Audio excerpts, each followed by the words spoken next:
കർത്താവായ യേശു ക്രിസ്തുവിൻ്റെ അതിവിശുദ്ധ നാമത്തിൽ നിങ്ങൾക്കേവർക്കും ഞാൻ എൻ്റെ സ്നേഹവന്ദനത്തെ അറിയിക്കുകയും ഇഗ്നേറ്റ് ഹോപ്പിലേക്ക് നിങ്ങളെ സ്വാഗതം ചെയ്യുകയും ചെയ്യുന്നു. ഇന്ന് ഞാൻ നിങ്ങളുമായി പങ്കുവയ്ക്കുവാൻ ആഗ്രഹിക്കുന്ന വിഷയം, ഈ ലോകത്തിൽ ജീവിക്കുന്നവരിൽ ആരാണ് ഭാഗ്യമുള്ളവർ എന്നുള്ളതാണ്.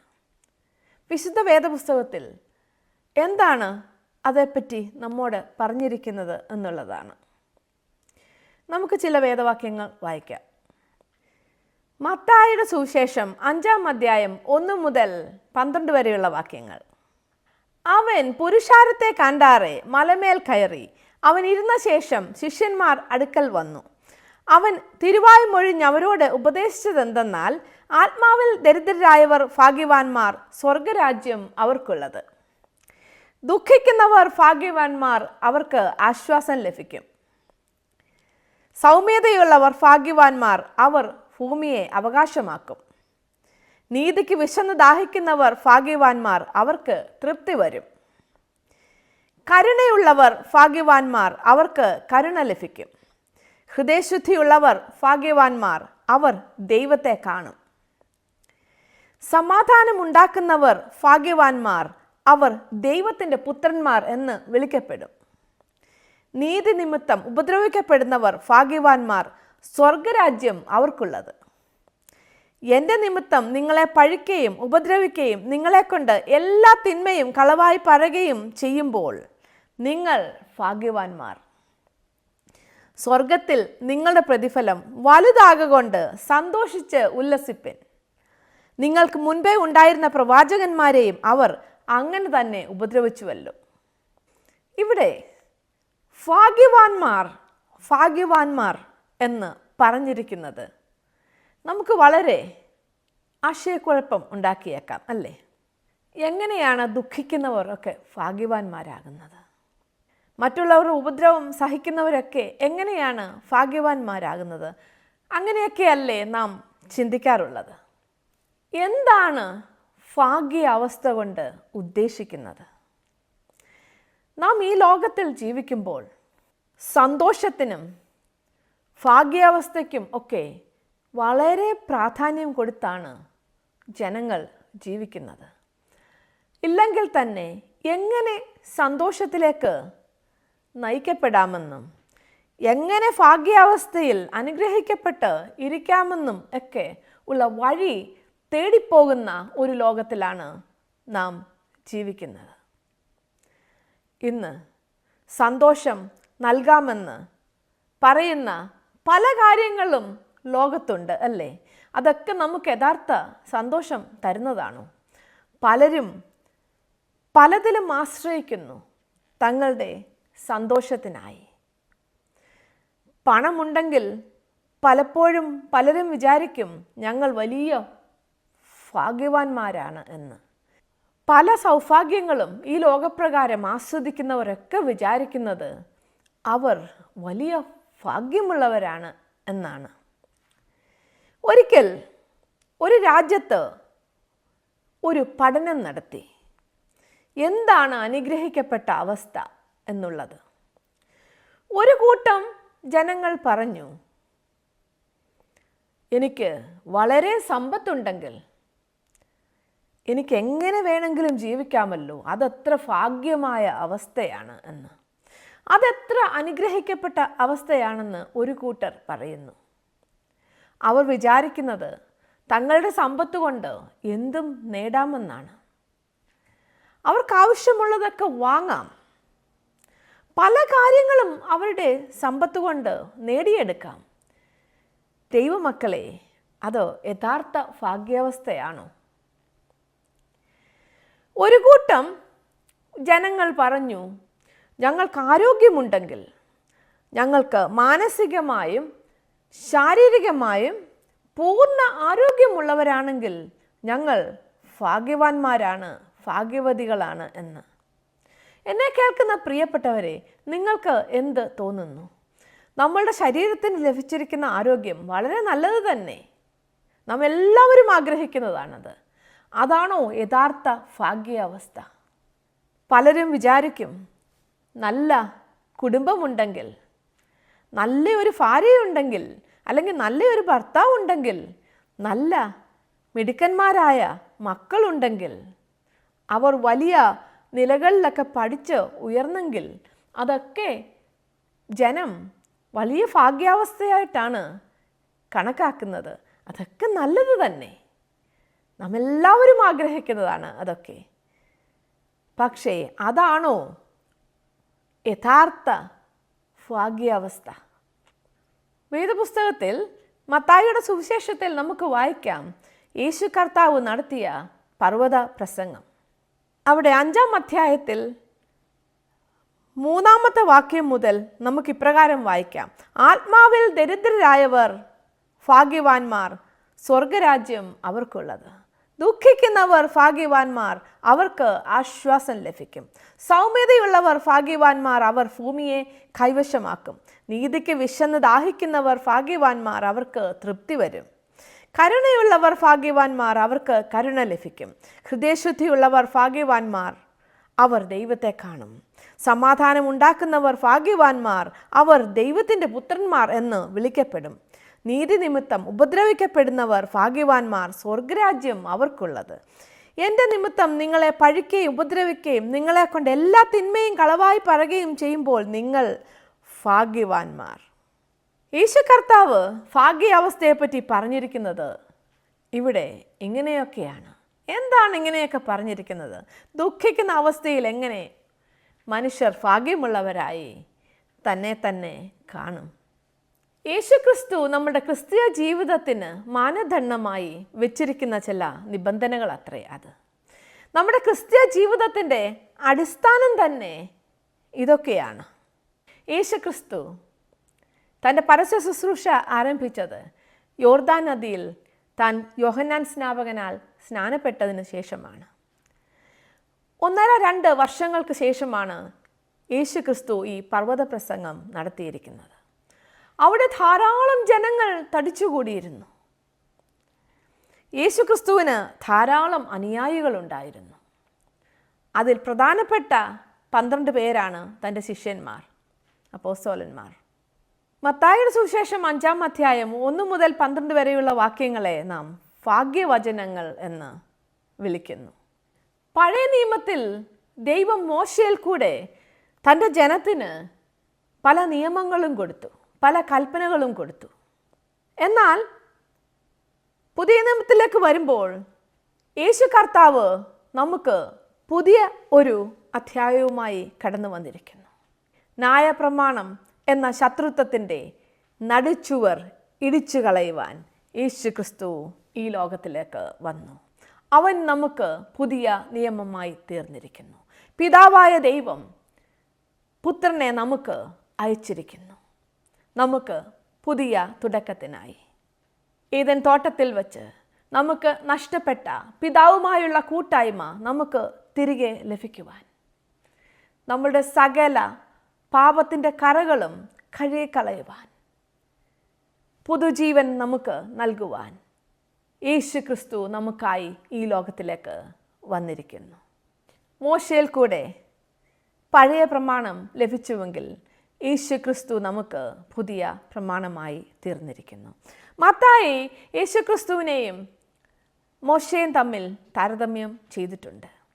ഇസ്രയേൽ രാഷ്ട്രം അടിച്ചമർത്തപ്പെട്ട കാലഘട്ടത്തിലാണ് മോശയും ജനിച്ചത്, യേശു ക്രിസ്തുവും ജനിച്ചിരിക്കുന്നത്.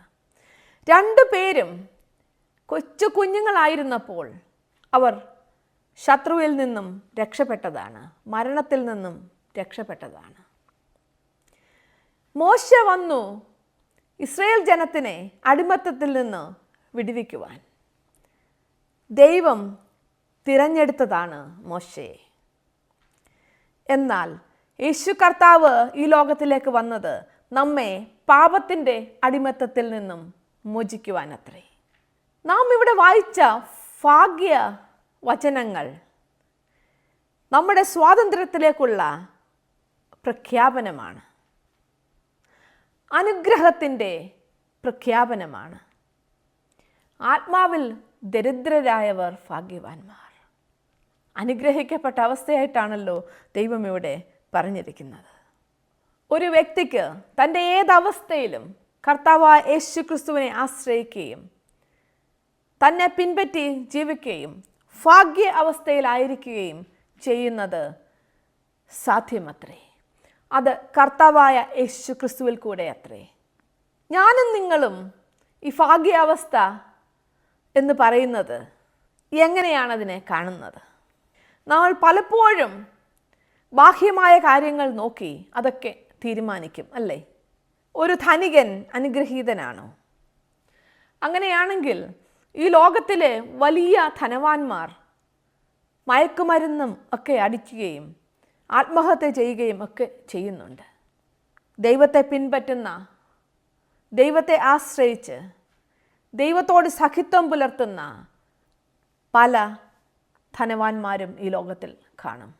വേദപുസ്തകത്തിൽ നമുക്കങ്ങനെ പലരെയും കാണുവാൻ സാധിക്കും. ഇയ്യോബിനെ പറ്റി വായിച്ചല്ലോ. ഇയ്യോബ് വളരെ അനുഗ്രഹിക്കപ്പെട്ടവനായിരുന്നു. വിശ്വാസികളുടെ പിതാവായ അബ്രഹാം, അദ്ദേഹം വളരെ അനുഗ്രഹിക്കപ്പെട്ടവനായിരുന്നു. അങ്ങനെ അനുഗ്രഹത്തിൻ്റെ കഥകളൊക്കെ നമുക്ക് വിശുദ്ധ വേദപുസ്തകത്തിൽ വായിക്കുവാൻ സാധിക്കും. അതുകൊണ്ട് ധനം സമ്പാദിക്കുന്നതോ ധനവാനായിരിക്കുന്നതോ മോശപ്പെട്ട കാര്യമാണെന്നല്ല ഞാൻ പറയുന്നത്. പക്ഷേ ധനത്തിന് നിങ്ങളെ ഭാഗ്യാവസ്ഥയിലേക്ക് എത്തിക്കുവാൻ കഴിയുമോ? നിങ്ങൾ ഇന്ന് ഒന്ന് ചിന്തിച്ചു നോക്ക്.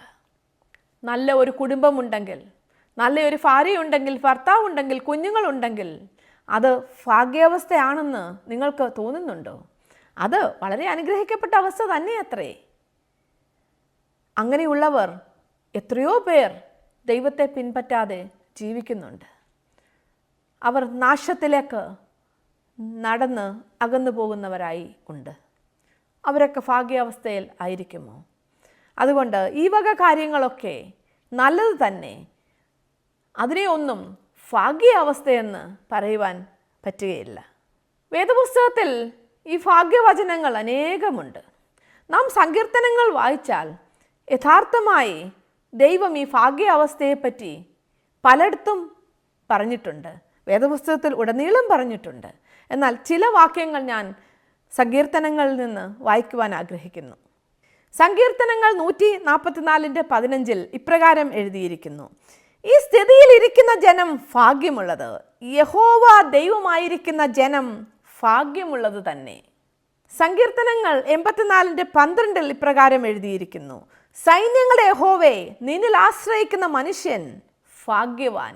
സങ്കീർത്തനങ്ങൾ 84:4 നിന്റെ ആലയത്തിൽ വസിക്കുന്നവർ ഭാഗ്യവാന്മാർ, അവർ നിന്നെ നിത്യം സ്തുതിച്ചുകൊണ്ടിരിക്കും. ലോകത്തിലെ നന്മകൾ ഒക്കെ നോക്കി, മനുഷ്യൻ്റെ ബാഹ്യമായ കാര്യങ്ങളൊക്കെ നോക്കി ഒരിക്കലും ഒരു മനുഷ്യൻ്റെയും ഭാഗ്യാവസ്ഥയെ അളക്കരുത്. ദൈവത്തിൽ അവൻ്റെ സ്ഥാനം ഒരിക്കലും അവൻ്റെ ഈ ലോകപ്രകാരമുള്ള അനുഗ്രഹങ്ങൾ കണ്ട് അളക്കുവാൻ ശ്രമിക്കരുത്. ദൈവം ഹൃദയത്തിൻ്റെ ആഴങ്ങളെ അളക്കുന്ന ദൈവമാണ്. ഒരു മനുഷ്യൻ്റെ യഥാർത്ഥ അവസ്ഥ ദൈവത്തിന് മാത്രമേ കാണുവാൻ കഴിയുകയുള്ളൂ. നാം എല്ലാവരും മറ്റുള്ളവരെ വിധിക്കുവാൻ വളരെ മിടുക്കരാണല്ലേ? മറ്റുള്ളവരെ വിലയിരുത്തുവാൻ, അവർക്ക് മാർക്കിടുവാൻ ഒക്കെ വളരെ വിദഗ്ധരാണ് നാം. ഒരു മനുഷ്യൻ എത്ര ആത്മീകനാണെന്നും അല്ലെന്നുമൊക്കെ വളരെ വ്യക്തമായി പലർക്കും പറയുവാൻ സാധിക്കും. നാം അങ്ങനെയൊന്നും ആകരുത്. നമുക്കാർക്കും ആരെയും അളക്കുവാൻ സാധിക്കുകയില്ല. അത് ദൈവത്തിന് മാത്രമേ സാധിക്കുകയുള്ളൂ. നമ്മുടെയൊക്കെ ജീവിതത്തിൽ പലപ്പോഴും പ്രശ്നങ്ങൾ കടന്നു വരുന്നത് നാം അനുഗ്രഹിക്കപ്പെട്ടവർ അല്ലാത്തത് കൊണ്ടാണോ? ഈ ലോകത്തിൽ പ്രശ്നങ്ങളും പ്രതിസന്ധികളും ഒക്കെയുണ്ട്. അനുഗ്രഹിക്കപ്പെട്ടവർക്ക് ഇതൊന്നും ബാധകമല്ലേ? നാം എല്ലാവരും പ്രശ്നത്തിൽ കൂടെ കടന്നു പോയേക്കാം. നാം വേദപുസ്തകം വായിക്കുമ്പോൾ തന്നെ യഹോവയുടെ ഭക്തന്മാർക്ക് പലർക്കും പ്രശ്നമുണ്ടായതായിട്ട് നമുക്ക് വായിക്കുവാൻ സാധിക്കും. അവരൊന്നും ശപിക്കപ്പെട്ടവരായതുകൊണ്ടല്ല, ഈ ലോകത്തിൽ പ്രശ്നങ്ങളും പ്രതികൂലങ്ങളും ഒക്കെ ഉള്ളതുകൊണ്ടാണ്. അങ്ങനെ ഒരു ലോകത്തിലാണ് നാം ജീവിക്കുന്നത്. ഈ ലോകം പാപത്തിനും ശാപത്തിനും ഒക്കെ അടിമപ്പെട്ടതാണ്. അതിൽ നിന്നെല്ലാം വിടുവിക്കാനാണ് കർത്താവ് യേശു ക്രിസ്തു നമുക്കായി ഈ ലോകത്തിലേക്ക് വന്നത്. കർത്താവായ യേശുക്രിസ്തുവിൽ നാം ആയിരിക്കുമ്പോൾ നാം ഭാഗ്യ അവസ്ഥയിലേക്ക് ആയിത്തീരുന്നു. അധികം പ്രായമെത്താതെ ചിലരൊക്കെ ഈ ലോകത്തുനിന്ന് മാറ്റപ്പെട്ടിട്ടുണ്ട്. അവരൊക്കെ ഭാഗ്യമില്ലാത്തവരാണോ? നമുക്കെങ്ങനെ അതൊക്കെ പറയുവാൻ സാധിക്കും? നിങ്ങൾക്ക് കുടുംബജീവിതത്തിൽ പ്രശ്നമുണ്ടെങ്കിൽ അതിൻ്റെ അർത്ഥം നിങ്ങൾക്ക് ഭാഗ്യമില്ലാത്തവരാണ് എന്നാണോ? ലോകം നമ്മോട് പറയും പ്രശസ്തിയും പേരും സമ്പാദ്യവും ഒക്കെ ലഭിച്ചാൽ നീ അനുഗ്രഹിക്കപ്പെട്ടവൻ തന്നെയാണ് എന്ന്. ദുഃഖിക്കുന്നവരെയും പ്രയാസപ്പെടുന്നവരെയും ഒക്കെ അനുഗ്രഹീതരായിട്ട് ഭാഗ്യമുള്ളവരായിട്ട് യേശുക്രിസ്തു ഇവിടെ വരച്ച് കാണിക്കുന്നു. മറ്റുള്ളവർ നമ്മെ വെറുക്കുമ്പോൾ നാം ഭാഗ്യമുള്ളവരെന്ന് യേശുക്രിസ്തു തൻ്റെ പർവ്വത പ്രസംഗത്തിൽ പറഞ്ഞിരിക്കുന്നു. ഒരു കാര്യം നാം ഓർക്കുക, കർത്താവായ യേശുക്രിസ്തുവിൽ കൂടെ നാം ഭാഗ്യശാലികളത്രേ. നമ്മുടെ ജീവിതത്തിൽ എന്തൊക്കെ സംഭവിച്ചാലും, നമ്മുടെ ഭൗതിക ജീവിതത്തിൽ നാം എന്തിൽ കൂടെയൊക്കെ കടന്നുപോയാലും, എന്തൊക്കെ പ്രതിസന്ധിയിൽ നാം ആയിത്തീർന്നാലും, കർത്താവായ യേശുക്രിസ്തുവിൽ ഉള്ളവർ ഭാഗ്യശാലികൾ തന്നെ അത്രേ. അവർക്ക് ദൈവത്തിൽ നിന്ന് ആശ്വാസം ലഭിക്കും. ലോകം നമ്മെ വെറുക്കുമ്പോൾ നാം ദൈവസ്നേഹം ധാരാളമായി അനുഭവിക്കുവാൻ ഇടയാകും. അത് കർത്താവായ യേശുക്രിസ്തുവിൽ വേരൂന്നിയ ഒരു ജീവിതം നയിക്കുന്നവർക്ക് സാധ്യമത്രേ. കർത്താവായ യേശുക്രിസ്തു ഈ ലോകത്തിലേക്ക് എന്തിനാണ് വന്നത്? ദൈവരാജ്യം നമ്മളുടെ ഇടയിൽ തരുവാൻ വേണ്ടി അത്രേ. ദൈവത്തോടുള്ള കൂട്ടായ്മ പുതുക്കിപ്പണിയുവാൻ. യേശുക്രിസ്തു തൻ്റെ ശിഷ്യന്മാരെ പറ്റി അനുഗ്രഹീതർ എന്നാണ് പറഞ്ഞത്. അവർ ഭാഗ്യമുള്ളവരത്രേ. അനേക പ്രവാചകന്മാരും ജ്ഞാനികളുമൊക്കെ കാണുവാൻ ആഗ്രഹിച്ചിരുന്നതിനെ, കേൾക്കുവാൻ ആഗ്രഹിച്ചതിനെ ശിഷ്യന്മാർക്ക് കാണുവാനും കേൾക്കുവാനും ഇടയായി. അതെ, നമ്മുടെ കർത്താവായ യേശുക്രിസ്തുവിനെ, അതെ മശിഹായെ തന്നെ. അവർ ഭാഗ്യമുള്ളവരാണ്. അവരുടെ ഒന്നും വ്യക്തിപരമായ ജീവിതത്തിൽ പ്രശ്നങ്ങൾ ഇല്ലാത്തവരല്ല. അവർ നമ്മെപ്പോലെ സാധാരണ മനുഷ്യരായിരുന്നു. നമ്മുടെ ജീവിത സാഹചര്യങ്ങളെ ആശ്രയിച്ചല്ല നമ്മുടെ ജീവിതത്തിൻ്റെ അനുഗ്രഹിക്കപ്പെട്ട അവസ്ഥയോ ഭാഗ്യ അവസ്ഥയോ ഒന്നും തീരുമാനിക്കുന്നത്, നിർണയിക്കുന്നത്. സമ്പത്ത്, സമൃദ്ധി, മക്കൾ, നമ്മുടെ വിദ്യാഭ്യാസം, ജോലി, ഇതിൽ കൂടെ ഒന്നുമല്ല നാം ഭാഗ്യാവസ്ഥയിലെത്തുന്നത്. കർത്താവായ യേശു ക്രിസ്തുവിൽ കൂടെ മാത്രമത്രേ.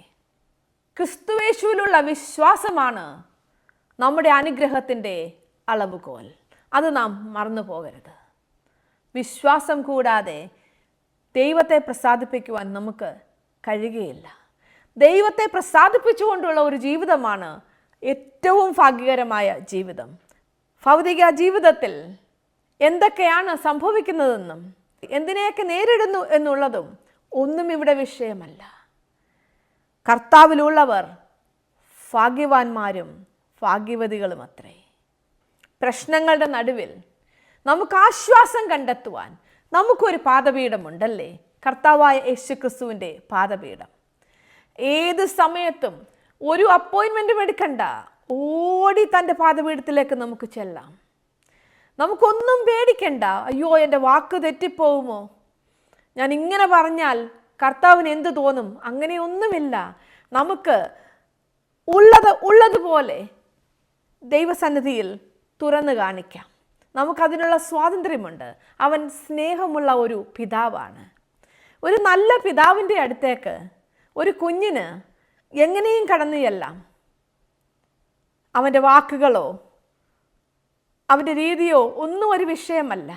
ആ നല്ല പിതാവ് എപ്പോഴും ആ കുഞ്ഞിന് വേണ്ടി അവനെ സ്നേഹിക്കുവാൻ കാത്തിരിക്കുന്ന പിതാവാണ്. അവൻ്റെ കുറ്റങ്ങളും തെറ്റുകളും പോരായ്മകളും ഒന്നും ഒരു നല്ല പിതാവ്, ഒരു സ്നേഹമുള്ള പിതാവ് കണക്കാക്കുന്നില്ല. തൻ്റെ അടുത്തേക്ക് ഓടി വരുമ്പോൾ നമ്മെ ചേർത്ത് അണയ്ക്കുന്ന ഒരു നല്ല പിതാവാണ് നമുക്കുള്ളത്. ഈ ഭാഗ്യവചനങ്ങളുണ്ടല്ലോ, നമ്മൾ ക്രിസ്ത്യാനികൾക്ക് അത് നേടിയെടുക്കാനുള്ള മാനദണ്ഡങ്ങളൊന്നുമല്ല, നമുക്ക് നേടിയെടുക്കാൻ പറ്റുന്ന കാര്യങ്ങളൊന്നുമല്ല ഇതൊന്നും. നാം ദൈവത്തിൽ അടിയുറച്ച് വിശ്വസിച്ചാൽ, ദൈവത്തോടു കൂടി ഒരു ജീവിതം കെട്ടിപ്പടുക്കുവാൻ നിങ്ങൾ തയ്യാറായാൽ, അതേ നാം ഭാഗ്യാവസ്ഥയിൽ തന്നെ യാത്ര ചെയ്യുന്നു. ദൈവം നമ്മോട് കൂടെയുണ്ട്. കർത്താവായ യേശു ക്രിസ്തുവിൽ കൂടെ അല്ലാതെ നമുക്ക് സമാധാനപ്രിയരാകുവാൻ സാധിക്കുകയില്ല. നമുക്ക് നല്ലവരായി ജീവിക്കുവാനും സാധ്യമല്ല. മറ്റുള്ളവരുടെ മുമ്പിൽ വലിയ നല്ല കുഞ്ഞു ചമഞ്ഞൊക്കെ നടക്കുവാൻ പറ്റും. കർത്താവിൽ ആയവർക്ക് ഒരു പ്രത്യേകതയുണ്ട്. അവർ എപ്പോഴും ദൈവത്തിൽ സന്തോഷിക്കുന്നവരായിരിക്കും. കഷ്ടതയുടെയും പട്ടിണിയുടെയും പ്രയാസത്തിൻ്റെയും ഒക്കെ നടുവിലും അവർ ദൈവത്തിൽ ആശ്വാസം കണ്ടെത്തുന്നവരായിരിക്കും. നാം ഏത് അവസ്ഥയിൽ കൂടെ പോയാലും ഒരു കർത്താവായ യേശു ക്രിസ്തു നമുക്ക് വേണ്ടി ജീവിക്കുന്നു എന്നുള്ളത് നമുക്ക് വളരെ ആശ്വാസം തരുന്ന ഒന്നല്ലേ. ദുഃഖിക്കുന്നവരെയും ഭാരം ചുമക്കുന്നവരെയും ഒക്കെ ആശ്വസിപ്പിക്കുന്ന ഒരു കർത്താവല്ലേ നമ്മുടെ ദൈവം. നമുക്ക് സന്തോഷത്തിനായി പലതിൻ്റെയും പുറകെ പോകുവാൻ സാധിക്കും. പലരും മദ്യപാനത്തിൻ്റെയും മയക്കുമരുന്നിൻ്റെയും ഒക്കെ പുറകെ സമാധാനവും സന്തോഷവും തേടി ഓടുന്നവരാണ്. അതിനൊന്നും നമ്മെ ആശ്വസിപ്പിക്കുവാനോ ഭാഗ്യാവസ്ഥയിൽ എത്തിക്കുവാനോ സാധിക്കുകയില്ല. പലരും പലതിനെയും ആശ്രയിക്കും. പലരും ധാരാളമായി സമ്പത്തുണ്ടാക്കുവാൻ അവർ കിണഞ്ഞ് പരിശ്രമിക്കുന്നു. ഉറക്കം പോലും ഇല്ലാതെ പലരും ഈ പണമുണ്ടാക്കുന്നതിൻ്റെ പുറകെ ഓടുന്നവരാണ്. അതൊക്കെ നിങ്ങളെ ഭാഗ്യാവസ്ഥയിലേക്ക്, അനുഗ്രഹിക്കപ്പെട്ട അവസ്ഥയിലേക്ക് കൊണ്ട് എത്തിക്കുമോ? ലോകത്തിൻ്റെ മോഹങ്ങൾക്ക് പുറകെ ഓടിയാൽ അതൊന്നും നമ്മെ ഭാഗ്യാവസ്ഥയിലേക്ക് എത്തിക്കുകയില്ല. ധനവും മാനവും പ്രശസ്തിയും ഒക്കെ നല്ലത് തന്നെയാണ്, അതൊന്നും മോശമല്ല. അതൊക്കെ എല്ലാവരും ആഗ്രഹിക്കുന്നതുമാണ്. അതൊക്കെ നമുക്ക് നേടാം. നാം കർത്താവിനെ ആശ്രയിച്ച് വേണം ജീവിക്കാൻ. നാം ദൈവത്തിൻ്റെ വഴികൾ കൂടെ നടന്നായിരിക്കണം നാം ഇതൊക്കെ സമ്പാദിക്കുന്നത്. നാം തെറ്റായ രീതിയിൽ വളഞ്ഞ വഴിയിൽ കൂടെ പേരും പെരുമയും സമ്പത്തും ഒക്കെ ഉണ്ടാക്കുവാൻ ശ്രമിച്ചാൽ അതൊക്കെ നമ്മെ നാശത്തിലേക്കും നിർഭാഗ്യത്തിലേക്കും ഒക്കെ കൊണ്ട് എത്തിക്കുന്നതാണ്. മനസ്സിന് ഒരിക്കലും സമാധാനം തരുന്നതല്ല. വളരെ തെറ്റായ രീതിയിൽ പണം സമ്പാദിക്കുന്നവരുണ്ട്, തെറ്റായ രീതിയിൽ ജീവിക്കുന്നവരുണ്ട്. ഇതൊക്കെ മനുഷ്യൻ സന്തോഷത്തിൻ്റെയും സംതൃപ്തിയുടെയൊക്കെ പുറകെ പോകുന്നതിൻ്റെ ഭാഗമാണ്. ഒരു ദൈവ പൈതലിന് ദൈവത്തിൽ സന്തോഷം കണ്ടെത്താൻ സാധിക്കണം. നമുക്കെല്ലാവർക്കും പണം ആവശ്യമാണ്. ഈ ലോകത്തിൽ ജീവിക്കണമെങ്കിൽ പണമില്ലെങ്കിൽ വളരെ ബുദ്ധിമുട്ടാണ്. അതുകൊണ്ട് സമ്പാദിക്കേണ്ട എന്നല്ല ഞാൻ പറയുന്നത്. പ്രശസ്തി നേടണ്ട എന്നല്ല ഞാൻ പറഞ്ഞിരിക്കുന്നത്. അതെല്ലാം ഒരു ദൈവ പൈതലിനും സാധ്യമാകും. ദൈവത്താൽ ഇതൊക്കെ സാധ്യമാകും. ദൈവത്തെ കൂടാതെ ഇതൊക്കെ സമ്പാദിച്ചാൽ അതൊന്നും അനുഗ്രഹത്തിലേക്ക് എത്തിപ്പെടുകയില്ല. എന്നെ കേൾക്കുന്ന പ്രിയപ്പെട്ടവരെ, ഇന്ന് ഞാൻ നിങ്ങളുടെ മേൽ അനുഗ്രഹം പ്രഖ്യാപിക്കുവാൻ ആഗ്രഹിക്കുന്നു. നിങ്ങൾ അനുഗ്രഹിക്കപ്പെട്ടവരായി ജീവിക്കുവാൻ ഞാൻ ആത്മാർത്ഥമായി ആഗ്രഹിക്കുന്നു. ഞാൻ പറഞ്ഞല്ലോ, കർത്താവായ യേശു ക്രിസ്തുവിൽ കൂടെ അല്ലാതെ ഈ അനുഗ്രഹിക്കപ്പെട്ട അവസ്ഥയിലേക്ക് നമുക്ക് എത്തിച്ചേരുവാൻ സാധിക്കുകയില്ല. ഇന്ന് എന്നെ കേൾക്കുന്ന പ്രിയപ്പെട്ടവരെ, നിങ്ങളിൽ ആരെങ്കിലും കർത്താവായ യേശു ക്രിസ്തുവിനെ ദൈവവും രക്ഷിതാവുമായി സ്വീകരിച്ചിട്ടില്ലെങ്കിൽ നിങ്ങൾ ഇന്ന് ആ ഭാഗ്യാവസ്ഥയിലേക്ക് കടന്നു വരുമോ? കർത്താവായ യേശു ക്രിസ്തുവിന് ഇന്ന് നിങ്ങളുടെ ഹൃദയത്തിൻ്റെ വാതിൽ തുറന്നു കൊടുക്കുമോ? അവൻ നിങ്ങളിൽ വന്ന് വസിക്കും. നിങ്ങൾക്കും അവനോടൊപ്പം വസിക്കുക. കർത്താവായ യേശു ക്രിസ്തു എൻ്റെയും നിങ്ങളുടെയും പാപത്തിൻ്റെ കടങ്ങൾ മുഴുവൻ കാൽവറിയിൽ കൊടുത്തു തീർത്തു. അവൻ്റെ അവസാന തുള്ളി രക്തം പോലും എനിക്കും നിങ്ങൾക്കുമായി ഊറ്റിത്തന്നു. പിതാവുമായുള്ള ബന്ധം പുനഃസ്ഥാപിക്കുവാൻ അവൻ സ്നേഹത്തിൻ്റെ കരങ്ങളുമായി നിങ്ങളെ വിളിക്കുന്നു. നിങ്ങൾക്ക് കർത്താവായ യേശു ക്രിസ്തുവിനെ പറ്റി കൂടുതൽ അറിയണമെങ്കിൽ, അവൻ്റെ സ്നേഹത്തിൻ്റെ ആഴം എത്ര വലുതാണെന്ന് അറിയണമെങ്കിൽ, പിതാവായ ദൈവം നമുക്ക് നൽകിയിരിക്കുന്ന വളരെ വിലപ്പെട്ട ഒരു സമ്മാനമത്രേ ഈ വിശുദ്ധ വേദപുസ്തകം. നിങ്ങൾ എന്നും ഇത് വായിക്കുകയും പഠിക്കുകയും ധ്യാനിക്കുകയും ചെയ്താൽ കർത്താവായ യേശു ക്രിസ്തുവിൻ്റെ ആഴമേറിയ സ്നേഹവും കരുതലും നമുക്ക് വളരെ വ്യക്തമായി മനസ്സിലാക്കുവാൻ സാധിക്കും. കർത്താവായ യേശു ക്രിസ്തുവിനോട് കൂടിയുള്ള ഒരു നല്ല ജീവിതം നയിക്കുവാൻ അത് നമ്മെ പ്രാപ്തരാക്കും. എന്നും വേദപുസ്തകം വായിക്കുന്നതും പ്രാർത്ഥിക്കുന്നതും ഒരു ദൈവ പൈതലിൻ്റെ ജീവിതത്തിൻ്റെ ഭാഗമായിരിക്കണം. അവൻ്റെ സന്നിധിയിൽ സന്തോഷത്തിൻ്റെ പരിപൂർണതയും അവൻ്റെ വലത്തുഭാഗത്ത് പ്രമോദങ്ങളുമുണ്ട്. ആ ഭാഗ്യാവസ്ഥയിലേക്ക് എത്തിച്ചേരുവാൻ ഞാൻ നിങ്ങളെ ആഹ്വാനം ചെയ്യുന്നു. സഹോദര സഹോദരി, നിങ്ങൾ ഇന്ന് താഴ്മയോട് കർത്തൃകരങ്ങളിലേക്ക് നിങ്ങളെ തന്നെ ഏൽപ്പിക്കുമോ? ദൈവം നിങ്ങളെ അനുഗ്രഹിക്കട്ടെ. നിങ്ങൾക്ക് എന്തെങ്കിലും പ്രാർത്ഥനാ വിഷയങ്ങളുണ്ടെങ്കിൽ ഈ സ്ക്രീനിൽ കാണുന്ന നമ്പറിൽ ബന്ധപ്പെട്ടാൽ Ignite the Hope prayer team നിങ്ങളോടൊപ്പം പ്രാർത്ഥിക്കുന്നതായിരിക്കും. നമുക്ക് പ്രാർത്ഥിക്കാം. ഞങ്ങളെ അളവുകൂടാതെ സ്നേഹിക്കുന്ന പിതാവേ, ഇന്ന് ഞങ്ങൾ നിൻ്റെ സന്നിധിയിലേക്ക് കടന്നു വരുന്നു. സന്തോഷത്തിനായി, ഭാഗ്യാവസ്ഥയ്ക്കായി ഞങ്ങൾ ലോകത്തിൻ്റെ പുറകെ മറ്റു പലതിൻ്റെ പുറകെയും ഓടിയിട്ടുണ്ടെങ്കിൽ ദൈവമേ, ഇന്ന് ഞങ്ങൾ താഴ്മയോടെ നിൻ്റെ സന്നിധിയിൽ ഞങ്ങളെ തന്നെ ഏൽപ്പിക്കുന്നു. കർത്താവായ യേശു ക്രിസ്തുവിൽ അടിയുറച്ചുള്ള ഒരു ജീവിതം നയിച്ച് ആ ഭാഗ്യാവസ്ഥയിലേക്ക് എത്തിച്ചേരുവാൻ ദൈവമേ അവിടുന്ന് ഞങ്ങളെ വിളിച്ചു വേർതിരിച്ചിരിക്കുന്നതിനായി സ്തുതിക്കുന്നു. അവിടുന്ന് ഞങ്ങൾക്കായി അവസാനത്തുള്ളി രക്തം പോലും ഉറ്റിത്തന്നല്ലോ.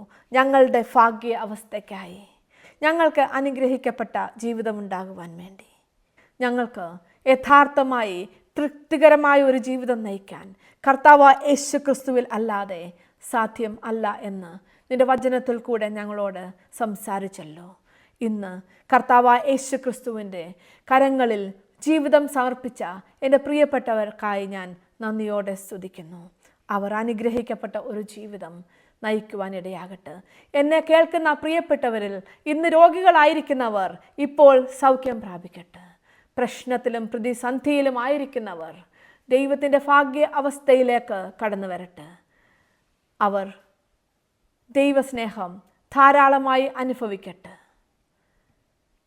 തൻ്റെ മക്കളെ ചൊല്ലി ഭാരപ്പെടുന്ന ജീവിതങ്ങളെ ഞാൻ അവിടുത്തെ അനുഗ്രഹിക്കുന്ന കരങ്ങൾ വയ്ക്കുന്നു. ദൈവമേ, അവിടുത്തെ കരങ്ങളുടെ ശക്തി, മഹത്വം നിൻ്റെ മക്കൾ അനുഭവിക്കുവാൻ ഇടയാകട്ടെ. ദൈവമേ, ഞങ്ങളുടെ പ്രാർത്ഥന കേട്ടതിനായി നന്ദി. സകല മാനവും മഹത്വം അവിടുന്ന് എടുക്കണമേ. സകലവും ഞങ്ങൾക്ക് വേണ്ടി ജീവൻ വെച്ച പുത്രൻ്റെ നാമത്തിൽ തന്നെ.